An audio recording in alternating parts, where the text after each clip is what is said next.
Lei 10.261, de 1968. Dispõe sobre o Estatuto dos Funcionários Públicos Civis do Estado. Do direito de petição. É assegurado a qualquer pessoa, física ou jurídica, independentemente de pagamento, o direito de petição contra a ilegalidade ou abuso de poder e para a defesa de direitos. Qualquer pessoa poderá reclamar sobre abuso, erro, omissão ou conduta incompatível no serviço público. Em nenhuma hipótese, a administração poderá recusar-se a protocolar, encaminhar ou apreciar a petição, sob pena de responsabilidade do agente. Ao servidor é assegurado o direito de requerer ou representar, bem como, nos termos desta lei complementar, pedir reconsideração e recorrer de decisões, no prazo de 30 dias, salvo previsão legal específica. Dos deveres, das proibições e das responsabilidades.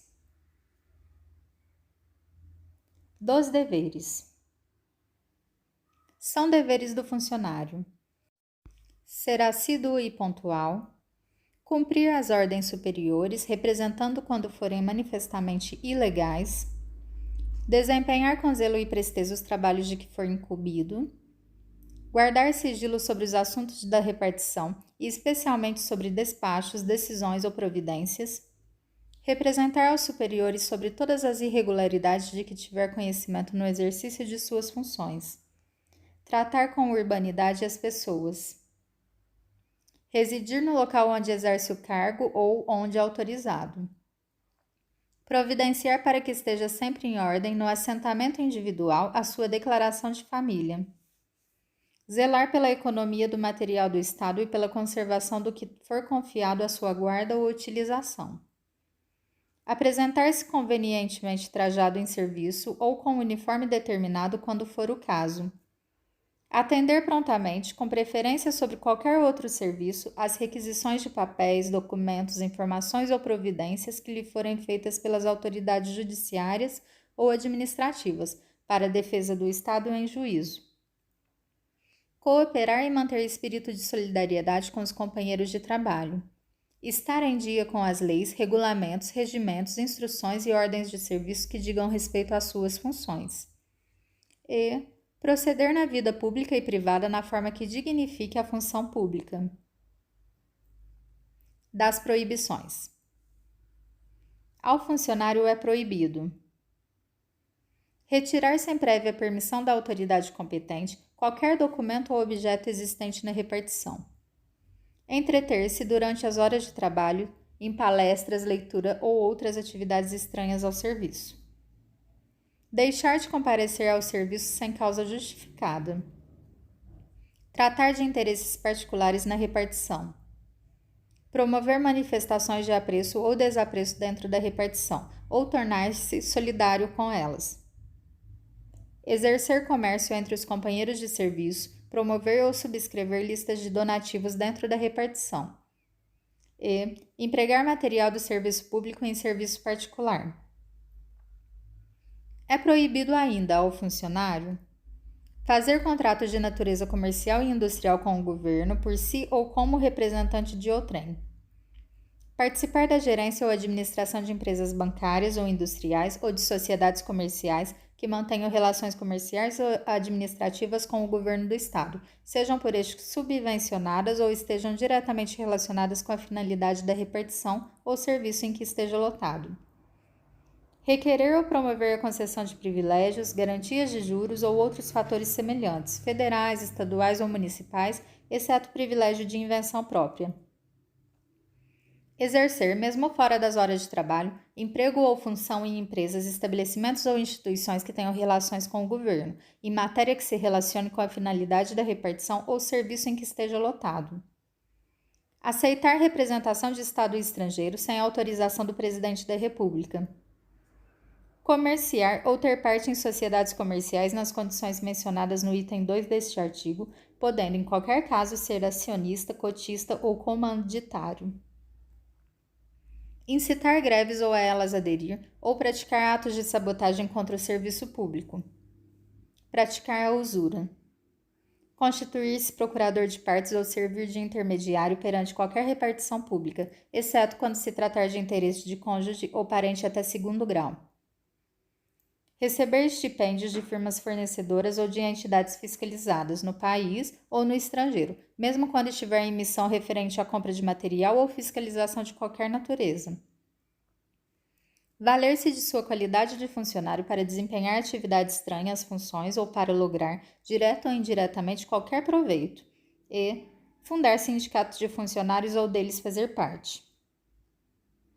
Não está compreendida na proibição dos itens 2 e 6 deste artigo a participação do funcionário em sociedades em que o Estado seja acionista, bem assim na direção ou gerência de cooperativas e associações de classe ou como seu sócio. O disposto no artigo 243, inciso 4 desta lei, não se aplica ao funcionário de órgão ou entidade concedente de estágio que atuar como professor orientador. O funcionário de que trata este artigo deverá evitar qualquer conflito de interesses e estará sujeito, inclusive, aos deveres de comunicar ao superior hierárquico qualquer circunstância, suspeição ou fato impeditivo de sua participação em decisão a ser tomada no âmbito da unidade administrativa. Abster-se de atuar nos processos ou procedimentos em que houver interesse da instituição de ensino. É vedado ao funcionário trabalhar sob as ordens imediatas de parentes, até segundo grau, salvo quando se tratar de função de confiança e livre escolha, não podendo exceder a 2 o número de auxiliares nessas condições. Das responsabilidades. O funcionário é responsável por todos os prejuízos que nessa qualidade causar a Fazenda Estadual, por dolo ou por culpa, devidamente apurados. Caracteriza-se especialmente a responsabilidade pela sonegação de valores e objetos confiados à sua guarda ou responsabilidade, ou por não prestar contas, ou por não as tomar na forma e no prazo estabelecidos nas leis, regulamentos, regimentos, instruções e ordens de serviço. Pelas faltas, danos, avarias e quaisquer outros prejuízos que sofrerem os bens e os materiais sob sua guarda, ou sujeitos a seu exame ou fiscalização. Pela falta ou inexatidão das necessárias averbações nas notas de despacho, guias e outros documentos da Receita, ou que tenham com eles relação. E por qualquer erro de cálculo ou redução contra a Fazenda Estadual. O funcionário que adquirir materiais em desacordo com disposições legais e regulamentares será responsabilizado pelo respectivo custo, sem prejuízo das penalidades disciplinares cabíveis, podendo-se proceder ao desconto no seu vencimento ou remuneração. Nos casos de indenização à Fazenda Estadual, o funcionário será obrigado a repor de uma só vez a importância do prejuízo causado em virtude de alcance, desfalque, remissão ou omissão em efetuar recolhimento ou entrada nos prazos legais. Fora dos casos incluídos no artigo anterior, a importância da indenização poderá ser descontada do vencimento ou remuneração, não excedendo o desconto a 10ª parte do valor destes. No caso do item 4 do parágrafo único do artigo 245, não tendo havido má-fé, será aplicada a pena de repreensão e, na reincidência, a de suspensão. Será igualmente responsabilizado o funcionário que, fora dos casos expressamente previstos nas leis, regulamentos ou regimentos, cometer às pessoas estranhas às repartições o desempenho de encargos que lhes competirem ou aos seus subordinados. A responsabilidade administrativa não exime o funcionário da responsabilidade civil ou criminal que, no caso, couber, nem o pagamento da indenização a que ficar obrigado, na forma dos artigos 247 e 248, o exame da pena disciplinar em que incorrer. A responsabilidade administrativa é independente da civil e da criminal. Será reintegrado ao serviço público, no cargo que ocupava e com todos os direitos e vantagens devidas, o servidor absolvido pela Justiça, mediante simples comprovação do trânsito em julgado de decisão que negue a existência de sua autoria ou do fato que deu origem à sua demissão. O processo administrativo só poderá ser sobretestado para aguardar decisão judicial por despacho motivado da autoridade competente para aplicar a pena. Das penalidades, da extinção da punibilidade, das providências preliminares, das práticas autocompositivas, do termo de ajustamento de conduta e da suspensão condicional de sindicância. das penalidades e de sua aplicação. São penas disciplinares: repreensão, suspensão, multa, demissão, demissão a bem do serviço público e cassação de aposentadoria por disponibilidade. Na aplicação das penas disciplinares, serão consideradas a natureza e a gravidade da infração e os danos que dela provierem para o serviço público. A pena de repreensão será aplicada por escrito nos casos de indisciplina ou falta de cumprimento dos deveres. A pena de suspensão, que não excederá de 90 dias, será aplicada em caso de falta grave ou de reincidência. O funcionário suspenso perderá todas as vantagens e direitos decorrentes do exercício do cargo. A autoridade que aplicar a pena de suspensão poderá converter essa penalidade em multa na base de 50% por dia de vencimento ou remuneração, sendo o funcionário, nesse caso, obrigado a permanecer em serviço. A pena de multa será aplicada na forma e nos casos expressamente previstos em lei ou regulamento. Será aplicada a pena de demissão nos casos de procedimento irregular de natureza grave, ineficiência no serviço, aplicação indevida de dinheiros públicos e inassiduidade. Considerar-se-á inassiduidade a ausência ao serviço, sem causa justificável, por mais de 15 dias consecutivos ou por mais de 20 dias úteis intercalados durante 1 ano. A pena de demissão por ineficiência no serviço só será aplicada quando verificada a impossibilidade de readaptação. Para a configuração do ilícito administrativo de inassiduidade em razão da ausência ao serviço por mais de 15 dias consecutivos, observar-se-á o seguinte: serão computados os sábados, os domingos, os feriados e os pontos facultativos subsequentes à primeira falta. Se o funcionário cumprir a jornada de trabalho sob regime de plantão, além dos sábados, dos domingos, dos feriados e dos pontos facultativos, serão computados os dias de folga subsequentes aos plantões a que tenha faltado. Será aplicada a pena de demissão a bem do serviço público ao funcionário que for convencido de incontinência pública e escandalosa e de vício de jogos proibidos, praticar o ato definido como crime contra a administração pública, a fé pública e a fazenda estadual, ou previsto nas leis relativas à segurança e à defesa nacional. Revelar segredos de que tenha conhecimento em razão do cargo, desde que o faça dolosamente e com prejuízo para o Estado ou particulares. Praticar insubordinação grave. Praticar em serviço ofensas físicas contra funcionários ou particulares, salvo se em legítima defesa. Lesar o patrimônio ou os cofres públicos. Receber ou solicitar propinas, comissões, presentes ou vantagens de qualquer espécie, diretamente ou por intermédio de outrem, ainda que fora de suas funções, mas em razão delas. Pedir por empréstimo, dinheiro ou quaisquer valores a pessoas que tratem de interesses ou o tenham na repartição, ou estejam sujeitos à sua fiscalização. Exercer advocacia administrativa. Apresentar com dolo declaração falsa em matéria de salário família, sem prejuízo da responsabilidade civil e de procedimento criminal, que no caso couber. Praticar ato definido como crime hediondo, tortura, tráfico ilícito de entorpecentes e drogas afins e terrorismo. Praticar ato definido como crime contra o sistema financeiro ou de lavagem ou ocultação de bens, direitos ou valores. Praticar ato definido em lei como de improbidade. O ato que demitir o funcionário mencionará sempre a disposição legal em que se fundamenta. Será aplicada a pena de cassação de aposentadoria ou disponibilidade se ficar provado que o inativo praticou, quando em atividade, falta grave para a qual é combinada nesta lei a pena de demissão ou de demissão a bem do serviço público. Aceitou ilegalmente cargo ou função pública. Aceitou representação de Estado estrangeiro sem prévia autorização do Presidente da República e praticou a usura em qualquer de suas formas.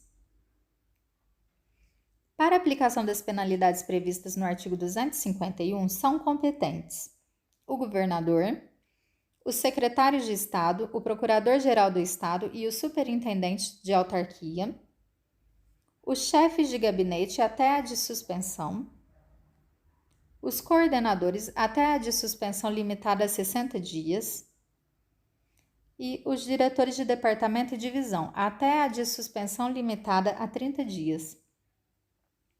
Havendo mais de um infrator e diversidade de sanções, a competência será da autoridade responsável pela imposição da penalidade mais grave. Extingue-se a punibilidade pela prescrição. Da falta sujeita à pena de repreensão, suspensão ou multa em 2 anos. Da falta sujeita à pena de demissão a bem do serviço público e de cassação da aposentadoria ou disponibilidade em 5 anos. Da falta prevista em lei como infração penal, no prazo de prescrição em abstrato da pena criminal, se for superior a 5 anos. A prescrição começa a correr do dia em que a falta for cometida, do dia em que tenha cessado a continuação ou a permanência nas faltas continuadas ou permanentes. Interrompem a prescrição a portaria que instaura a sindicância e a que instaura processo administrativo. O lapso prescricional corresponde, na hipótese de desclassificação da infração, ao da pena efetivamente aplicada, na hipótese de mitigação ou atenuação, ao da pena em tese cabível. A prescrição não corre enquanto sobretestado o processo administrativo para aguardar decisão judicial na forma do parágrafo 3º do artigo 250, enquanto insubsistente o vínculo funcional que venha a ser restabelecido, durante a suspensão da sindicância nos termos do artigo 267 desta lei, no curso das práticas autocompositivas, durante o prazo estabelecido para o cumprimento do termo de ajustamento de conduta. Extinta a punibilidade pela prescrição, a autoridade julgadora determinará o registro do fato nos assentamentos individuais do servidor. A decisão que reconhecer a existência de prescrição deverá desde logo determinar, quando for o caso, as providências necessárias à apuração da responsabilidade pela sua ocorrência. O funcionário que, sem justa causa, deixar de atender a qualquer exigência para cujo cumprimento será marcado prazo certo, terá suspenso o pagamento de seu vencimento ou remuneração até que satisfaça essa exigência. Aplica-se aos aposentados ou em disponibilidade o disposto neste artigo. Deverão constar do assentamento individual do funcionário todas as penas que lhe forem impostas. Das providências preliminares.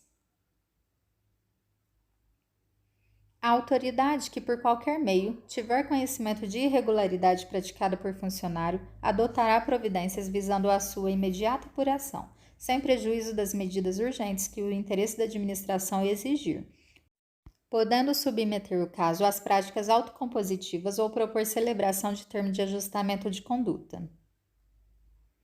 A autoridade poderá, desde logo, submeter o caso às práticas autocompositivas, especialmente nas situações em que evidenciada a ocorrência de conflitos interpessoais, objetivando sempre a melhor solução para resguardar o interesse público.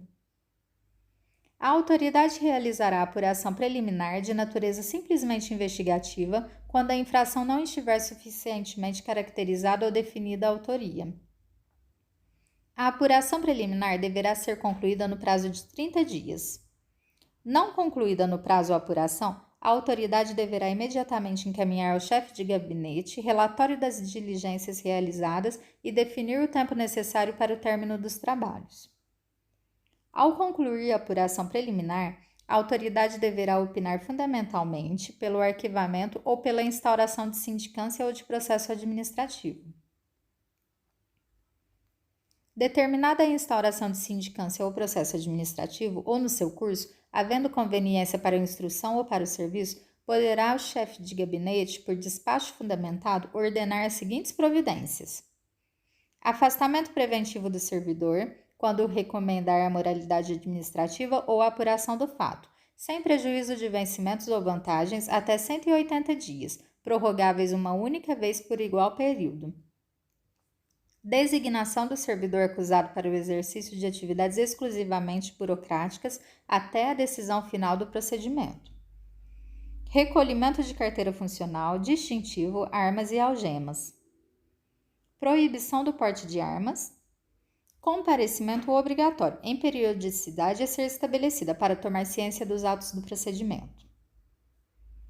A autoridade que determinar a instauração ou presidir sindicância ou processo administrativo poderá representar o chefe de gabinete para propor a aplicação das medidas previstas neste artigo, bem como sua cessação ou alteração.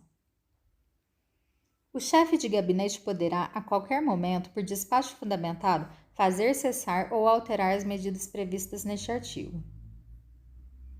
O período de afastamento preventivo computa-se como de efetivo exercício, não sendo descontado da pena de suspensão eventualmente aplicado. Das práticas autocompositivas, do termo de ajustamento de conduta e da suspensão condicional da sindicância.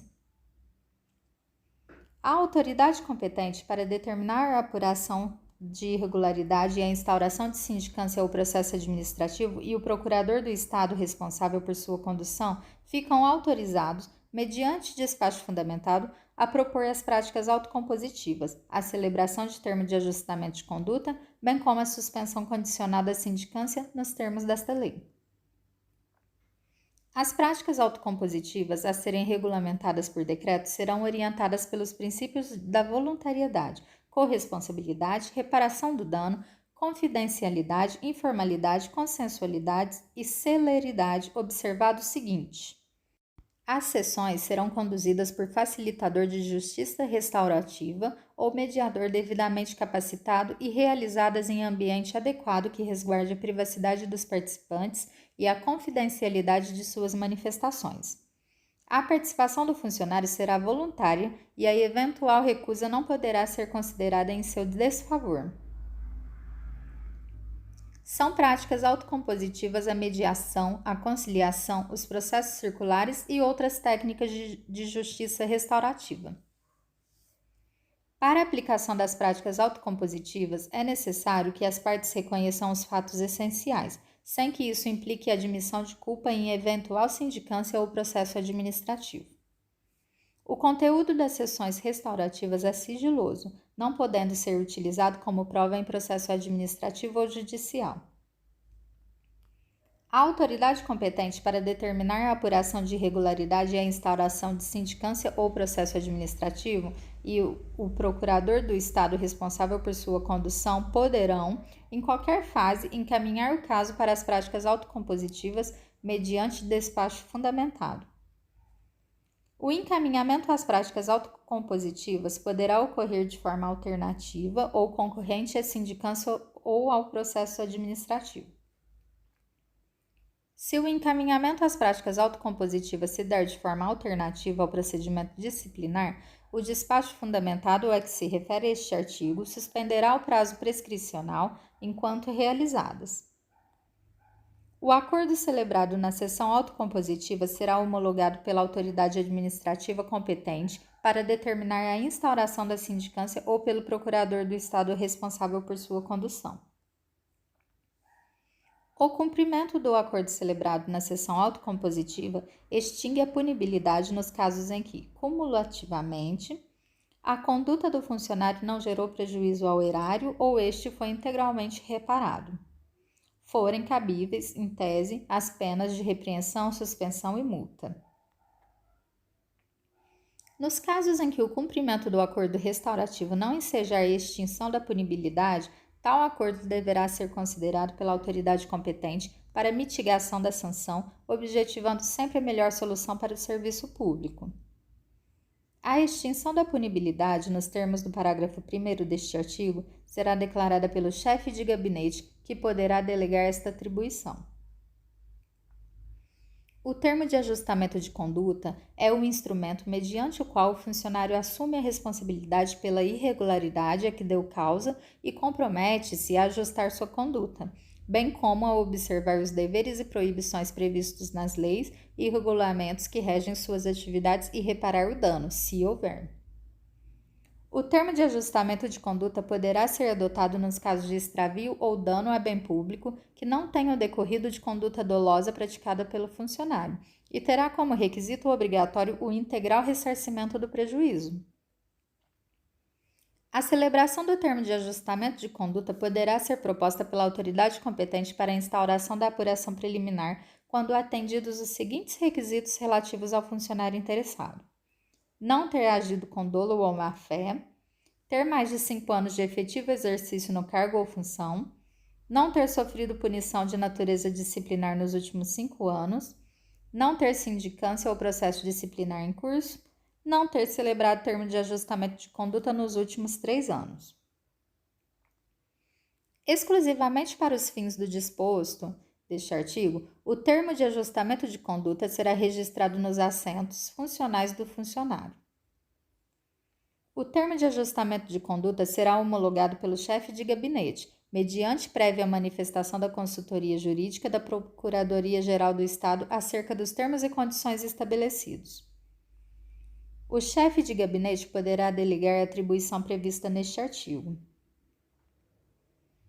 A proposta de celebração do termo de ajustamento de conduta poderá ser feita de ofício ou a pedido do funcionário interessado.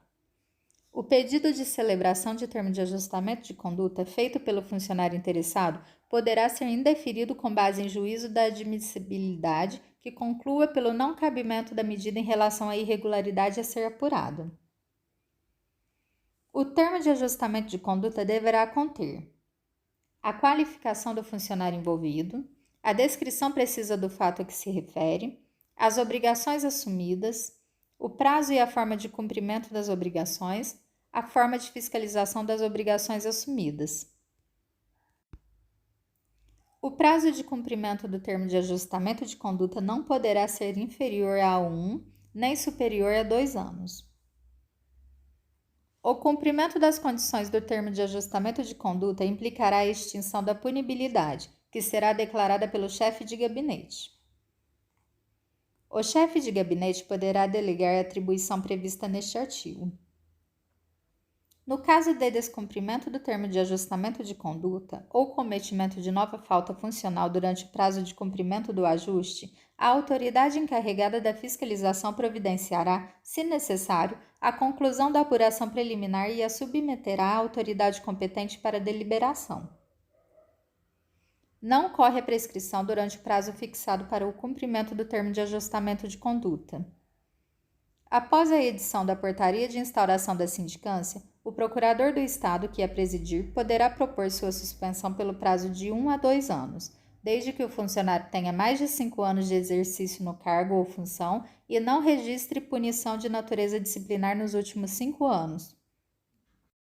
O procurador do Estado especificará as condições da suspensão, em especial a apresentação de relatórios trimestrais de atividades e a frequência regular sem faltas injustificadas.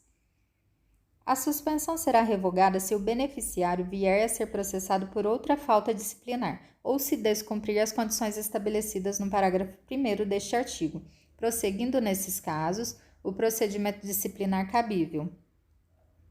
Expirado o prazo da suspensão e tendo sido cumpridas suas condições, o procurador do Estado encaminhará os autos à Secretaria de Estado ou à autarquia para declaração da extinção da punibilidade. Não será concedido novo benefício durante o dobro do prazo da anterior suspensão, contado da declaração de extinção da punibilidade, na forma do parágrafo 3º deste artigo. Durante o período da suspensão, não correrá prazo prescricional, ficando vedado ao beneficiário ocupar cargo em comissão ou exercer função de confiança. Alternativamente à suspensão condicional da sindicância prevista no artigo 267 desta lei, a sindicância também poderá ser suspensa caso os envolvidos voluntariamente concordem com o encaminhamento para as práticas autocompositivas. A sindicância ficará suspensa até o cumprimento do acordo restaurativo, decorrente das práticas autocompositivas, respeitado o prazo máximo de 2 anos. A Secretaria de Estado, a Procuradoria-Geral do Estado, a Controladoria-Geral do Estado e as autarquias poderão estabelecer condições para a suspensão da sindicância, observadas as especificidades de sua estrutura ou de sua atividade. Do procedimento disciplinar. A apuração das infrações será feita mediante sindicância ou processo administrativo, assegurados o contraditório e a ampla defesa. Será instaurada sindicância quando a falta disciplinar, por sua natureza, possa determinar as penas de repreensão, suspensão ou multa. Não será instaurada sindicância em face de funcionário já exonerado, aposentado, anteriormente demitido ou que, por qualquer razão, tenha deixado de manter vínculo com a administração pública. Será obrigatório o processo administrativo quando a falta disciplinar, por sua natureza, possa determinar as penas de demissão a bem do serviço público e de cassação de aposentadoria ou disponibilidade. Os procedimentos disciplinares punitivos serão realizados pela Procuradoria-Geral do Estado e presididos por procurador do Estado confirmado na carreira. Da sindicância. São competentes para determinar a instauração de sindicância as autoridades enumeradas no artigo 260. Instaurar a sindicância, o procurador do Estado que a presidir comunicará o fato ao órgão setorial de pessoal. As secretarias de Estado, a Procuradoria-Geral do Estado, a Controladoria-Geral do Estado e as autarquias disciplinarão as condições de suspensão da sindicância, observados os requisitos mínimos desta lei e as respectivas peculiaridades. Aplicam-se à sindicância as regras previstas nesta lei complementar para o processo administrativo, com as seguintes modificações. A autoridade sindicante e cada acusado poderão arrolar até 3 testemunhas. A sindicância deverá estar concluída no prazo de 60 dias. Com o relatório, a sindicância será enviada à autoridade competente para decisão do processo administrativo. São competentes para determinar a instauração de processo administrativo as autoridades enumeradas no artigo 260 até o inciso 4, inclusive.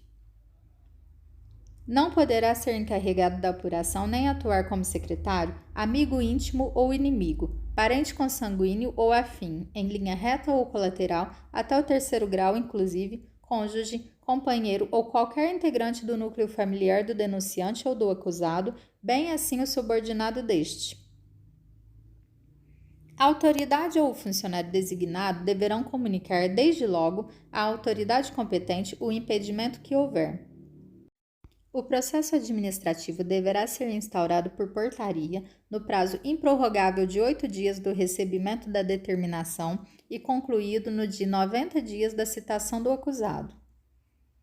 Da portaria deverão constar o nome e a identificação do acusado, a infração que lhe é atribuída, com descrição sucinta dos fatos, a indicação das normas infringidas e a penalidade mais elevada em tese cabível. Vencido o prazo, caso não concluído o processo, o procurador do Estado que o presidir deverá imediatamente encaminhar ao seu superior hierárquico relatório indicando as providências faltantes e o tempo necessário para término dos trabalhos. O superior hierárquico dará a ciência dos fatos a que se refere o parágrafo anterior e das providências que houver adotado à autoridade que determinou a instauração do processo. Autuada a portaria e demais peças pré-existentes, designará o presidente dia e hora para a audiência de interrogatório, determinando a citação do acusado e a notificação do denunciante, se houver. O mandado de citação deverá conter cópia da portaria, data, hora e local do interrogatório, que poderá ser acompanhado pelo advogado do acusado, data, hora e local da oitiva do denunciante, se houver, que deverá ser acompanhada pelo advogado do acusado, esclarecimento de que o acusado será defendido por advogado dativo, caso não constitua advogado próprio, informação de que o acusado poderá arrolar testemunhas e requerer provas no prazo de 3 dias após a data designada para seu interrogatório, a advertência de que o processo será extinto se o acusado pedir exoneração até o interrogatório, quando se tratar exclusivamente de inassiduidade. A citação do acusado será feita pessoalmente, no mínimo 2 dias antes do interrogatório, por intermédio do respectivo superior hierárquico ou diretamente, onde possa ser encontrado. Não sendo encontrado em seu local de trabalho ou no endereço constante de seu assentamento individual, furtando-se o acusado a citação ou ignorando-se seu paradeiro, a citação far-se-á por edital, publicado uma vez no Diário Oficial do Estado, no mínimo 10 dias antes do interrogatório. Havendo denunciante, este deverá prestar declarações no interregno entre a data da citação e a fixada para o interrogatório do acusado, sendo notificado para tal fim. A oitiva do denunciante deverá ser acompanhada pelo advogado do acusado próprio ou dativo. O acusado não assistirá à inquirição do denunciante. Antes, porém, de ser interrogado, poderá ter ciência das declarações que aquele houver prestado. Não comparecendo o acusado, será, por despacho, decretada sua revelia, prosseguindo-se nos demais atos e termos do processo. Ao acusado revel será nomeado advogado dativo. O acusado poderá constituir advogado que o representará em todos os atos e termos do processo. É faculdade do acusado tomar ciência ou assistir aos atos e termos do processo, não sendo obrigatória qualquer notificação. O advogado será intimado por publicação no Diário Oficial do Estado, de que conste seu nome e número de inscrição na Ordem dos Advogados do Brasil, bem como os dados necessários à identificação do procedimento. Não tendo o acusado recursos financeiros ou negando-se a constituir advogado, o presidente nomeará advogado dativo.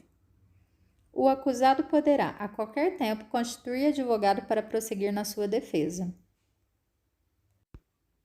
Comparecendo ou não o acusado ao interrogatório, inicia-se o prazo de 3 dias para requerer a produção de provas ou apresentá-las. O presidente e cada acusado poderão arrolar até 5 testemunhas. A prova de antecedentes do acusado será feita exclusivamente por documentos até as alegações finais. Até a data do interrogatório será designada a audiência de instrução. Na audiência de instrução serão ouvidas pela ordem as testemunhas arroladas pelo presidente e pelo acusado. Tratando-se de servidor público, seu comparecimento poderá ser solicitado ao respectivo superior imediato com as indicações necessárias. A testemunha não poderá eximir-se de depor, salvo se for ascendente, descendente, cônjuge, ainda que legalmente separado, companheiro, irmão, sogro e cunhado, pai, mãe ou filho adotivo do acusado, exceto quando não for possível, por outro modo, obter-se ou integrar-se à prova do fato e de suas circunstâncias. Se o parentesco das pessoas referidas for com o denunciante, ficam elas proibidas de depor, observada a exceção deste artigo. Ao servidor que se recusar a depor sem justa causa, será pela autoridade competente adotada a providência a que se refere o artigo 262, mediante comunicação do presidente. O servidor que tiver de depor como testemunha fora da sede de seu exercício terá direito a transporte de diárias na forma da legislação em vigor, podendo ainda expedir-se precatória para esse efeito à autoridade do domicílio do depoente. São proibidas de depor as pessoas que, em razão de função, ministério, ofício ou profissão, devam guardar segredo, salvo se, desobrigadas pela parte interessada, quiseram dar o seu testemunho. A testemunha que morar em comarca diversa poderá ser inquirida pela autoridade do lugar de sua residência, expedindo-se, para esse fim, carta precatória com prazo razoável intimada à defesa. Deverá constar da precatória a síntese da imputação e os esclarecimentos pretendidos, bem como a advertência sobre a necessidade da presença de advogado. A expedição da precatória não suspenderá a instrução do procedimento. Findo o prazo marcado, o procedimento poderá prosseguir até final decisão. A todo tempo, a precatória, uma vez devolvida, será juntada aos autos. As testemunhas arroladas pelo acusado comparecerão à audiência designada independente de notificação. Deverá ser notificada a testemunha cujo depoimento for relevante e que não comparecer espontaneamente. Se a testemunha não for localizada, a defesa poderá substituí-la, se quiser, levando na mesma data designada para a audiência outra testemunha, independente de notificação. Em qualquer fase do processo, poderá o presidente de ofício ou a requerimento da defesa ordenar diligências que a entenda convenientes. As informações necessárias à instrução do processo serão solicitadas diretamente, sem observância de vinculação hierárquica, mediante ofício, do qual cópia será juntada aos autos. Sendo necessário o concurso de técnicos ou peritos oficiais, o presidente os requisitará, observados os impedimentos do artigo 275. Durante a instrução, os autos do procedimento administrativo permanecerão na repartição competente. Será concedida a vista dos autos ao acusado, mediante simples solicitação, sempre que não prejudicar o curso do procedimento. A concessão de vista será obrigatória, no prazo para manifestação do acusado ou para apresentação de recursos, mediante publicação no Diário Oficial do Estado. Não corre o prazo senão depois da publicação a que se refere o parágrafo anterior e desde que os autos estejam efetivamente disponíveis para a vista. Ao advogado é assegurado o direito de retirar os autos da repartição, mediante recibo, durante o prazo para manifestação de seu representado, salvo na hipótese de prazo comum, de processo sob regime de segredo de justiça ou quando existirem nos autos documentos originais de difícil restauração, ou ocorrer circunstância relevante que justifique a permanência dos autos na repartição, reconhecida pela autoridade em despacho motivado. Somente poderão ser indeferidos pelo presidente, mediante decisão fundamentada, os requerimentos de nenhum interesse para o esclarecimento do fato, bem como as provas ilícitas, impertinentes, desnecessárias ou protelatórias. Quando no curso do procedimento surgirem fatos novos imputáveis ao acusado, poderá ser promovida a instauração de novo procedimento para sua apuração, ou, caso conveniente, aditada portaria reabrindo-se oportunidade de defesa. Encerrada a fase probatória, dar-se-á vista dos autos à defesa, que poderá apresentar alegações finais, no prazo de 7 dias. Não apresentadas no prazo as alegações finais, o presidente designará advogado dativo, assinando-lhe novo prazo. O relatório deverá ser apresentado no prazo de 10 dias, contados da apresentação das alegações finais. O relatório deverá descrever, em relação a cada acusado, separadamente, as irregularidades imputadas, as provas colhidas e as razões de defesa, propondo a absolvição ou punição e indicando, nesse caso, a pena que entender cabível. O relatório deverá conter também a sugestão de quaisquer outras providências de interesse do serviço público. Relatado, o processo será encaminhado à autoridade que determinou sua instauração. Recebendo o processo relatado, a autoridade que houver determinado sua instauração deverá, no prazo de 20 dias, proferir o julgamento ou determinar a realização de diligência, sempre que necessária ao esclarecimento de fatos. Determinada a diligência, a autoridade encarregada do processo administrativo terá prazo de 15 dias para seu cumprimento, abrindo vista à defesa para manifestar-se em 5 dias. Quando escaparem à sua alçada as penalidades e providências que lhe parecerem cabíveis, a autoridade que determinou a instauração do processo administrativo deverá propô-las, justificadamente, dentro do prazo para julgamento, à autoridade competente. A autoridade que proferir decisão determinará os atos dela decorrentes e as providências necessárias à sua execução. As decisões serão sempre publicadas no Diário Oficial do Estado, dentro do prazo de 8 dias, bem como averbadas no Registro Funcional do Servidor. Terão forma processual resumida, quando possível, todos os termos lavrados pelo secretário, quais sejam autuação, juntada, conclusão, intimação, data de recebimento, bem como certidões e compromissos. Toda e qualquer juntada aos autos se fará na ordem cronológica da apresentação, rubricando o presidente as folhas acrescidas. Todos os atos ou decisões cujo original não conste do processo, nele deverão figurar por cópia. Constará sempre dos autos da sindicância ou do processo a folha de serviço do indiciado. Quando ao funcionário se imputar crime praticado na esfera administrativa, a autoridade que determinou a instauração do processo administrativo providenciará para que se instaure simultaneamente o inquérito policial. Quando se tratar de crime praticado fora da esfera administrativa, a autoridade policial dará ciência dele à autoridade administrativa. As autoridades responsáveis pela condução do processo administrativo e do inquérito policial se auxiliarão para que os mesmos se concluam dentro dos prazos respectivos. Quando o ato atribuído ao funcionário for considerado criminoso, serão remetidas à autoridade competente cópias autenticadas das peças essenciais do processo. Não será declarada a nulidade de nenhum ato processual que não houver influído na apuração da verdade substancial ou diretamente na decisão do processo ou sindicância. É defeso fornecer à imprensa ou a outros meios de divulgação notas sobre os atos processuais, salvo no interesse da administração, a juízo do secretário de Estado ou do Procurador-Geral do Estado. Decorridos 5 anos de efetivo exercício, contados do cumprimento da sanção disciplinar, sem cometimento de nova infração, não mais poderá aquela ser considerada em prejuízo do infrator, inclusive para efeito de reincidência.